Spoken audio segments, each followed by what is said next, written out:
Our final step in system discovery is attempting to identify the operating system that is running on the hosts. One tool that can be helpful in passively identifying operating systems is POF, so use the command p0f-h to see the various uses and syntax of this tool.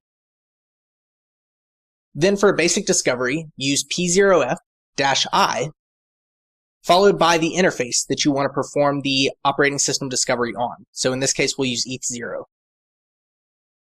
As soon as you launch the command, it starts analyzing the traffic on the wire to look for signatures that might identify a specific operating system.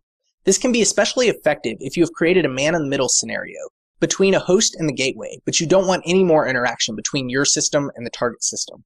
We'll discuss man-in-the-middle in greater detail in a later video.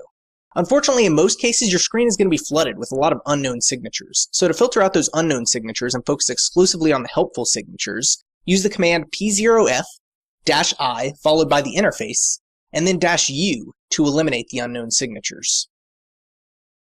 Using this approach, you will get fewer results, but the results that you do get will be much more reliable in fingerprinting the operating system. A more active tool in identifying operating systems is xprobe2. Enter the command xprobe2-h to see the uses of the tool. Then to perform a basic OS identification, use xprobe2 followed by the IP address of the target system.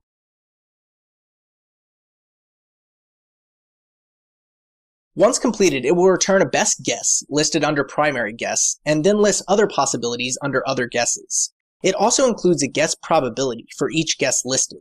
If you do the math, you will probably realize that the guess probabilities are not relative to one another, as you would quickly end up with way more than 100%. Instead, this is an indication of the percentage of the signatures associated with that specific operating system that were discovered. However, because these signatures aren't always unique, this could result in multiple guesses with a high guess probability.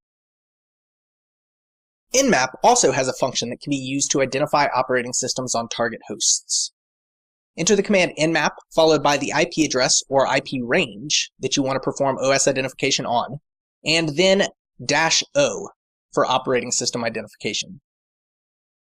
This will return results that are very similar to what we saw with xprobe, where it will either positively identify the operating system with a 100% confidence rating, or when less confident, it will give its best guess, and in some cases, will indicate that too many fingerprints match the host to give specific OS details.